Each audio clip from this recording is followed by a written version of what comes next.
This true story will shock you. Listen to the end. Kimberly Proctor was born on January Alpha, 1992 in Langford, Canada. Her parents, Lucy and Fred, were middle class.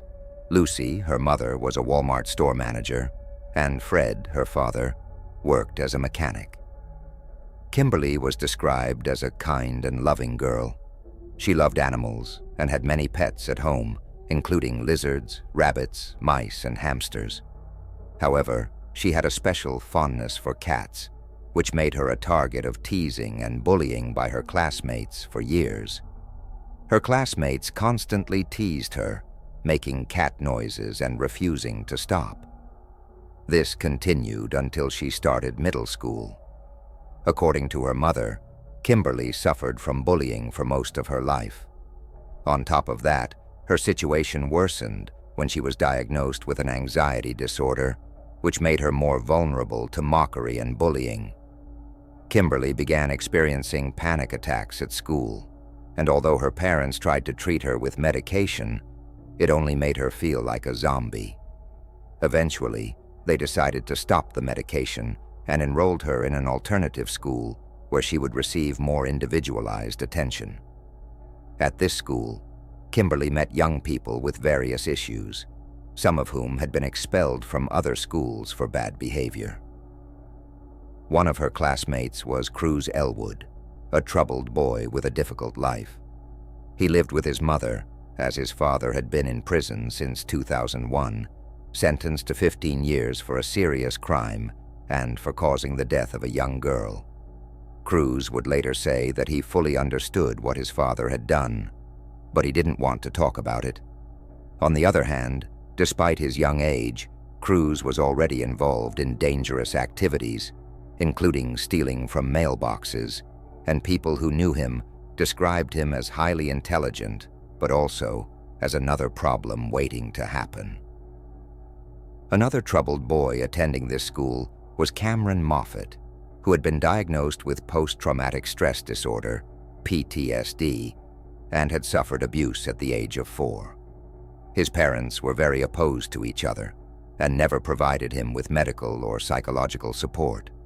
Furthermore, Cameron often resisted any treatment and began to harm himself in an attempt to reduce his anxiety.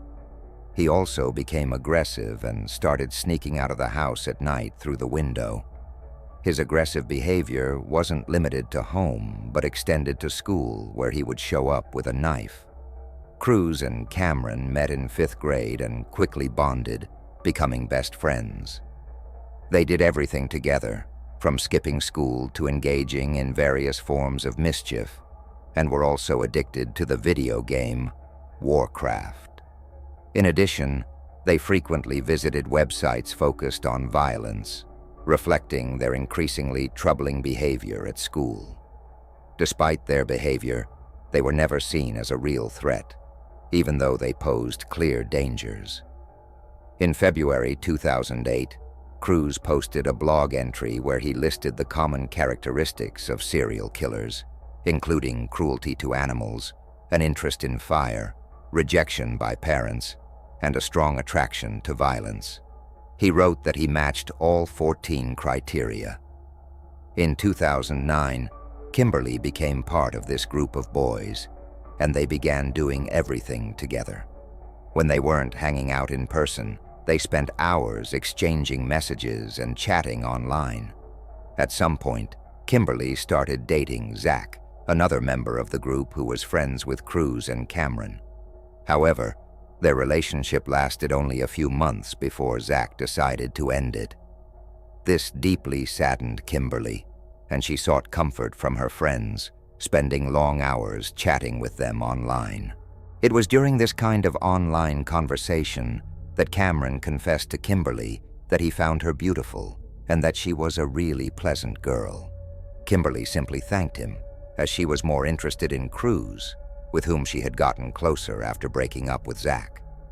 Both Cruz and Renee wrote that, with her, they felt more open and confident than with other people. As the young people started trusting each other, they began sharing secrets and things they had never told anyone.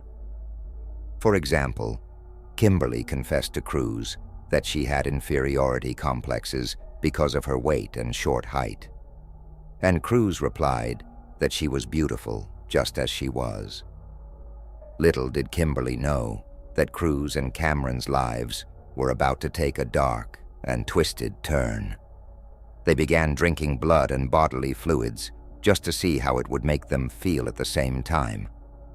Cameron's friends reported that he sometimes insulted and yelled at his family at home, while Cruz became increasingly aggressive toward his mother and resisted all restrictions. Both of them started having disturbing, intimate fantasies related to bondage and violence, and they began visiting websites focused on violent themes. They became more and more anxious, and these topics began to creep into their conversations and exchanges with Kimberly. One day, Cameron sent an inappropriate, intimate message to Kimberly, which she found quite unpleasant. Kimberly wrote to Cruz about the incident, and Cruz responded with a similar message. When Kimberly refused, Cruz sent her a threatening message. "Death to you. You will die soon." Cruz asked Kimberly what she would be doing the next day, and learned that she was going to work as a nanny. He then wrote that he wanted to talk to her about why certain people treated her badly, especially Zach, and a lot of other things. They agreed to talk the next day and meet up before Kimberly started looking after the kids. Kimberly had no idea that her friends had other plans for her. "I think we'll do what we planned. We'll keep our eyes open. Ha ha, it'll be fun. I want to do it. I don't want to wait, but I won't kill her right away. Why not leave her tied up and alive? That's what I'll do. But first, I need to put her to sleep and maybe seduce her." This was the conversation between the friends the night before the horrific event. Cameron and Cruz then agreed on a code word to signal the attack on Kim. Cruz suggested the phrase, "I'll make some macaroni and cheese," and Cameron wondered if the girl would have money or anything else, since he planned to take her things and everything she had. Cruz said they should meet at 10 a.m. at the Ford bus stop. Unfortunately, without realizing it, 18-year-old Kim was walking into the sinister trap set by her friends. That same day, the young girl received the good news that she had enough credits to graduate from high school that year. Additionally, she had the opportunity to volunteer at a local animal rehabilitation center called Wild Park. She was very happy and excited, feeling that a new chapter in her life was about to begin.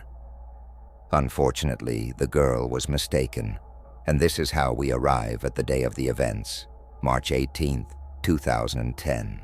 Kim was still in bed when her mother was getting ready for work. Lucy kissed her daughter and told her that she loved her. That day, Kim had no classes, so her mother thought she would sleep in, as she had nothing planned until 3 p.m., when she was supposed to start her babysitting job. When she returned, they had planned to start sewing Kim's prom dress. However, Lucy didn't know that her daughter had another plan before going to babysit. Since she had agreed to meet Cameron and Cruz at the bus stop around 10:30 a.m., Kim arrived at the stop where her friends were waiting for her. A few minutes before meeting the girl, they had bought a can of gasoline as part of their horrible plan. The three chatted for a while before heading to Cruz's house on Bali Road. Up to that point, everything seemed normal to Kim, and nothing prepared her for the hell that awaited her at the hands of her friends. Once they arrived at his house, Cruz said the coded phrase to signal Cameron, and almost immediately, the two of them attacked the young girl, hitting and slapping her. They tied her feet and ankles, shoved a sock into her mouth, and gagged her with tape. For several hours, the two boys beat, insulted, and assaulted Kim until she suffocated to death. Afterwards, they did horrible and disgusting things to her body, mutilating it and stuffing all kinds of filth into her groin. Finally, they placed her in the freezer in Cruz's garage. At some point, perhaps while Kim was still alive, in an attempt to erase evidence and create an alibi, Cruz sat down at his computer and sent a message to Kim, making it seem as though he was far from her. In the message, Cruz asked her if she had finished her babysitting job because he needed her advice. Everything these two monsters did was truly terrifying, and it was all just a game to them. That very night, as if the horrific act they had committed wasn't enough, Cruz sent a message to his girlfriend, asking her to leave her house and meet him. Fortunately, she refused, undoubtedly saving her own life. The following morning, the two vile individuals placed Kim's body in a hockey bag and boarded a bus with complete calm and coldness, heading to a wooded area. There, they doused the bag containing her body with gasoline and set it on fire. During this act, Cruz fortunately made a mistake by pulling out his phone to send a message. Meanwhile, Kim's parents and family were desperate after receiving no news from her. Her mother, Lucy, had tried calling her earlier that day, but when her calls went straight to voicemail, she knew something had happened to her daughter. Without wasting any time, Lucy went to the police station to report Kim's disappearance, and the search began almost immediately. After burning Kim's body, the two monsters went on with their lives as if nothing had happened. Cruz spent the rest of the day at home with his girlfriend, while Cameron had lunch with his mother and grandmother, who later took him to buy a new video game. That evening, a young man smoking under a bridge with friends made a horrific discovery: Kim's charred body, so badly burned that it was impossible to identify her. It was only through her dental records that the young girl could be identified. This news devastated Kim's family and friends. Meanwhile, the Serious Crimes Unit and the Royal Canadian Mounted Police dispatched over 40 officers to the crime scene. At this point, the investigators had no leads that could direct them to the perpetrator of such a heinous act. According to family and friends, Kim had no issues with anyone, and they couldn't fathom who could have harmed her so grievously. The family created a Facebook page in Kim's memory, and detectives closely monitored it in hopes of finding a clue, while also keeping a close watch on the young girl's acquaintances. The story of this horrific incident shocked all of Canada, making headlines in every media outlet.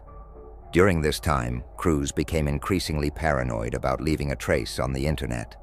Like many individuals of his kind, he couldn't resist the temptation to share his sinister deed with someone he trusted.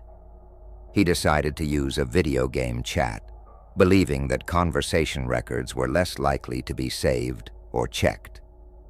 Thus, on March 23rd, 5 days after the murder, Cruz told his gamer friend, a young girl living in Halifax, that she absolutely had to read something. He then sent her links to news articles about the event to prove he wasn't making it up. His friend was horrified by the revelation, but gave him the response he was perhaps expecting by saying she would always be there for him, no matter what he had done. Cruz replied that this was precisely why he had confided in her, and that, no matter what happened, he would thank her for it someday. Cameron then joined the chat and confirmed Cruz's story. The girl asked Cameron if he ever thought about Kim's family and friends, and all the lives he had destroyed, but the boy responded that no, he didn't feel sorry for any of them. The girl then messaged Cruz again, asking him never to do something like that again, and he promised he wouldn't. He then completely changed the subject, talking about his desire to play Pokemon again. Time passed, and the two monsters continued living their lives as if nothing had happened, all the while closely following the progress of the investigation. The topics they discussed in their online and text conversations were mostly related to the emerging news about Kim's case. In one of those conversations, Cruz told Cameron that his father had advised him, if questioned at school, not to respond, possibly because his father suspected that his son was involved in Kim's disappearance in some way, or at least knew who was responsible. Cruz continued attending school, where he had several angry outbursts that raised suspicions among his classmates. One of these incidents was related to Samantha, one of Kim's best friends, who overheard Cruz speaking ill of her friend. The girl asked the boy to stop because it was still too soon after what had happened to Kim, and it was painful to hear. In response to this request, Cruz yelled that he didn't care that her friend was dead. Another student later reported hearing Cruz say that he was glad Kim was dead because he hated her. Cruz's aggressive comments began to increasingly irritate the other students. On March 25th, Cameron messaged Cruz saying that since they had killed that Kim, and it was easy, they should do it again. By this point, investigators were closely watching the two friends, and they were both questioned. They admitted to seeing Kim the morning of her disappearance, but claimed they had only been with her briefly before she had to go to school. Authorities had now gathered enough evidence to start monitoring the online activity of these two individuals. And not just that. Detectives obtained a warrant to install listening devices in their homes, and both boys were under close surveillance, including their cell phones. When their computers and phones were analyzed, overwhelming evidence was discovered, including incriminating text messages exchanged between them on online chats. Authorities collected millions of pages of documents, leaving investigators with no doubt that Cruz and Cameron were indeed responsible for what had happened to Kim. When the two boys were arrested and charged with Kim's death, they showed no reaction, remaining calm and expressionless. Faced with the overwhelming amount of evidence against him, Cruz remained silent during the interrogation. As for Cameron, after 9 hours during which he repeatedly laughed in the investigators' faces and refused to give any information, he finally decided to confess everything with a frightening detachment and honesty, seemingly proud to recount the details. With Cameron's confession, Cruz had no choice but to confess as well. To avoid a trial, both pleaded guilty to first-degree murder and the destruction of human remains. However, since the boys were minors, their names were not made public, as is often the case in many countries. Additionally, the authorities refused to allow the public access to the gruesome details of what they had inflicted upon Kim. Obviously, the girl's parents did not agree with this, and engaged in a constant battle for the public to have access to all the information and to truly know the identities of these two monsters. Eventually, after a long fight, the public was able to uncover all the details of this horrific crime. A year after the events, in 2011, the authorities announced that when the two defendants were brought to the sentencing hearing, they remained calm and cheerfully chatted with each other on the way, discussing the questions they had been asked during the interrogations. For the witnesses, it was chilling to see these two individuals seemingly delight in the situation. During the hearings as well, they remained calm and emotionless. A psychological evaluation revealed that Cruz was a violent sadist, a rare type given his age. He presented numerous risk factors for violent reoffending and met the diagnostic criteria for clinical psychopathy and sadism. According to the psychiatrist, Cruz would require very strict and prolonged supervision for at least 20 years or more. As for Cameron, he showed a high risk of reoffending as well as serious psychological disorders. At the hearing, the judge was to decide whether they should be tried as adults and transferred to a prison for criminals or treated as minors. It should be noted that Kim's family requested that they be tried as adults. The defense did not object, believing that this way the boys would have better access to education and rehabilitation.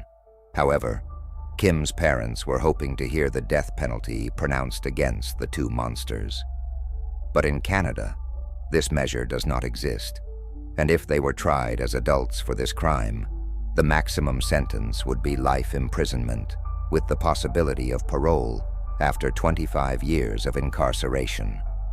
On the other hand, if they were judged as minors, the maximum sentence would have been only 6 years in prison, plus 4 years of community service. Despite the fact that Cruz and Cameron were tried as adults, they were ultimately sentenced as juvenile offenders to life imprisonment, but with the possibility of having their sentence reviewed after just 10 years of incarceration. And this, even though psychiatric evaluations described both of them as extremely dangerous to society. Kim's family was devastated by this sentence and vowed to fight until their last breath to prevent these monsters from being released from prison. One day, Fred, Kim's father, stated that his family was being pressured by the system to allow these beings to be released as soon as possible. The man said he could not accept that these monsters would continue to do harm, and that their admission of their actions without any remorse should mean that they must stay behind bars for the rest of their lives. On the other hand, the Pacific High School that Kim and her two tormentors attended set up a threat of violence protocol in the wake of the event. This would enable police, schools, and social services to exchange information on students perceived as a potential threat in order to prevent such tragedies. It also emerged that during his interrogation, Cruz claimed that he and Cameron had begun discussing violent fantasies from the age of 11 and 12. He also said that they had met Kim at school because she was their friend's girlfriend. He said that one day he asked Kim out on a date, but she refused, which hurt him deeply. Cruz also maintained that it all started as a simple fantasy that gradually became more and more real. When asked why they had desecrated Kim's body so much, he replied that he and Cameron wanted to go all the way, to try everything. They wanted it to be worth it. Cruz said that for him, it was like getting the satisfaction he needed, and that in doing so, he felt there was power in depriving someone of life, and that his life up to now had been empty and purposeless, but that this time he'd managed to fill it. While Cameron gave up any chance of parole, Cruz's first application was scheduled for June 2019, but was postponed until August. However, the psychological evaluation was virtually identical to that made at the outset, i.e., Cruz was absolutely not eligible for parole. The specialist, therefore, did not recommend granting him his freedom. In 2020, his application was again rejected. Cruz will have to wait until 2025 for another chance at parole. Kimberly Proctor's family continues the fight to this day. One of their demands concerns changes to the law which they believe could have prevented what happened to Kim. This is the so-called Safe Care Act, or Kimberly's Law, which aims to ensure that at-risk children receive treatment to prevent them from harming themselves or others. The bill has been widely criticized, particularly by the Mental Health Agency, which maintains that children and teenagers cannot be forced to take medication against their will. Unfortunately, the two young people had sent out far too many signals that were not heeded by the school authorities. For example, Cruz hit a classmate over the head with a chain, broke another's nose. In 2009, he pulled a knife on his mother. Cameron went so far as to hit his dog on the head, cracking its skull. And from kindergarten onwards, he attacked and pushed his classmates. But no help was forthcoming to prevent the situation from becoming irreversible. Of course, people are sometimes given a second chance, but not in cases like this, when it's clear that there was intent to commit an act of profound malevolence.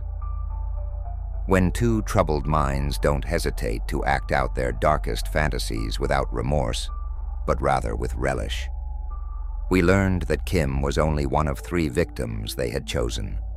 Fortunately, they were unable to carry out their plan. Clearly, in this case, a second chance is impossible. The nature of this fact, coupled with the psychiatric evaluations, shows that these two monsters will never be able to live in society. It's unfair that families have to fight so that such horrible beings can't enjoy the benefits of freedom.